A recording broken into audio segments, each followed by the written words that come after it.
There are some killers whose crimes become so numerous that we couldn't possibly hope to cover them all. There are others who leave such a deep impression that despite having been dead for centuries, they remain relevant even today. Elizabeth was one such killer, a Hungarian countess who turned her home into a blood-soaked arena of sadistic torture and murder. Today, we're going to explore the life of the Blood Countess, but viewer discretion is advised as some of these images are extremely graphic in nature. August 21st, 1614. The walls of her chamber breathed with cold, damp stone sealed shut by mortar and silence. A single slit allowed air and a crust of bread to pass each day. For 4 years she hadn't felt the sun on her face. Now, Elizabeth, the most feared woman in Europe, sat alone on her throne of straw and decay. Her once slavish gowns were rotting fabric, her once glorious hair now a nest of brittle strands. But her eyes, they still gleamed, sharp, wild, haunted. Her fingers traced the wall one last time where she had written the names of the girls. Not with ink. Katalin, Anna, Zuzana, Maria. She whispered the names like prayers or curses, the last she would ever speak. And then, silence. Born in Itenwu by Lucia, Elizabeth was a member of one of Hungary's oldest and most respected noble families. Her father was a powerful royal judge. Her mother, Lady Anne, was a stern, God-fearing woman who doted on her only child. Growing up in a world of privilege and tradition, Elizabeth seemed destined for a life of ease and luxury. But appearances were deceiving because from an early age, Elizabeth displayed a disturbing fascination with death. When Elizabeth was just 6 years old, her parents had a portrait painted of her standing in front of a pile of skulls. To the outside world, this image might have appeared macabre, but to the family it was just another ordinary day. Elizabeth was also known to pluck the wings from living birds just for the sake of hearing them scream. Once she even ordered a servant girl locked up in a wooden box as a form of punishment. When the horrified servants rushed to check on the girl later, she had carved the word help into the walls of the box and gouged out her own eyes in order to escape the embarrassing scandal that her daughter had become. Elizabeth's mother sent her away to a remote village to live with relatives. There, young Elizabeth lived a lonely and isolated life until she was brought back to the family estate at the age of 13 to be properly educated. Elizabeth excelled in her studies and was soon reading widely in theology, alchemy, and magic.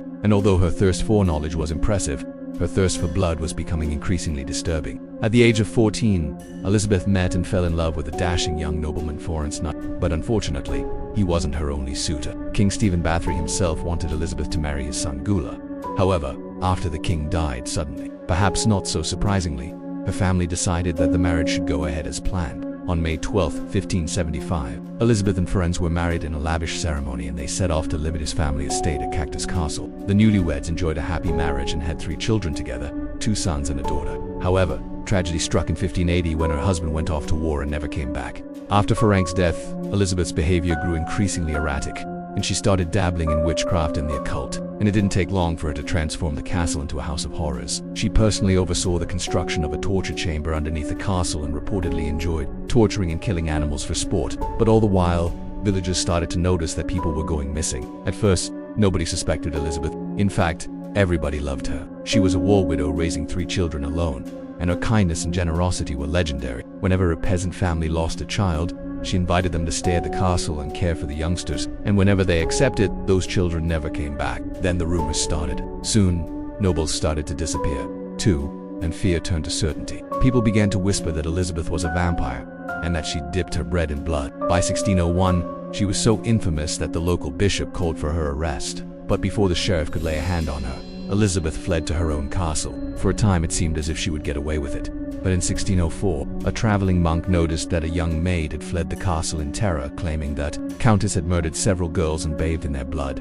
News of the Countess's crime spread like wildfire. The king was forced to intervene, and Georgi, one of the highest-ranking investigators in the kingdom, was summoned to Kitchetty's castle to gather evidence. When he and his party arrived at the castle, however, they were greeted with gunfire and forced to retreat. Elizabeth had barricaded herself in her bedroom with her fortune, which she hoarded alongside her stash of blood-soaked clothes and personal items. This was the siege of Kitchetty's castle, and the terrified townspeople were caught in the middle. Every day the king sent new men to storm the castle and bring Elizabeth to justice, but none returned. Finally, after 5 weeks, Elizabeth gave up. When the sheriff finally entered her bedroom, he found her covered in dirt and wearing rags. She had thrown away her jewelry and torn up her fine clothes, but Elizabeth's defiance knew no bounds. When the men tried to lead her out of the castle, she laughed and yelled, "Take me to the king. I have treasures to show him." After detaining her, the authorities decided that Elizabeth should be held in Buda Castle while awaiting trial, as if she weren't already infamous enough. along the way. She escaped and stole a whole cartload of bread, which she threw into the river.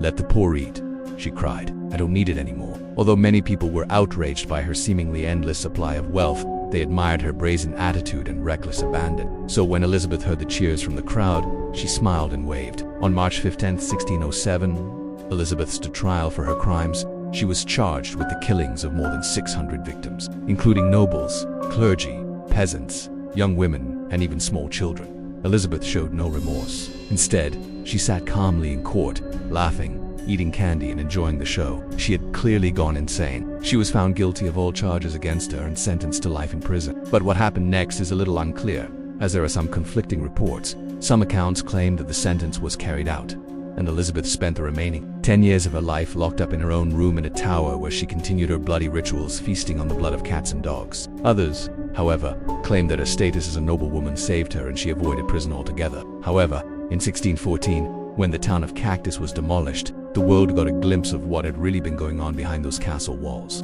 Mass graves containing over 600 victims were uncovered, along with bloody torture devices and remnants of Elizabeth's gruesome experiments. And so, that was the end of the Bloody Countess. Or was it? Well, there's one final account that claims Elizabeth wasn't imprisoned at all, but instead managed to escape and hide in Transylvania. Some say she used her fortune to disguise herself as a beggar and roamed the country begging for food. And others claim that she simply vanished without a trace, and has been haunting castles ever since. Historians continue to debate whether Elizabeth actually dipped her bread in blood, but what is certain is that she inspired one of the greatest heavy metal bands of all time. Now, what do you think of the Bloody Countess? Do you think she was just another rich, spoiled noble woman who got bored and needed some excitement? Or was there something more sinister going on? Let us know in the comments below. And if you enjoyed this video, be sure to check out our other videos about famous serial killers.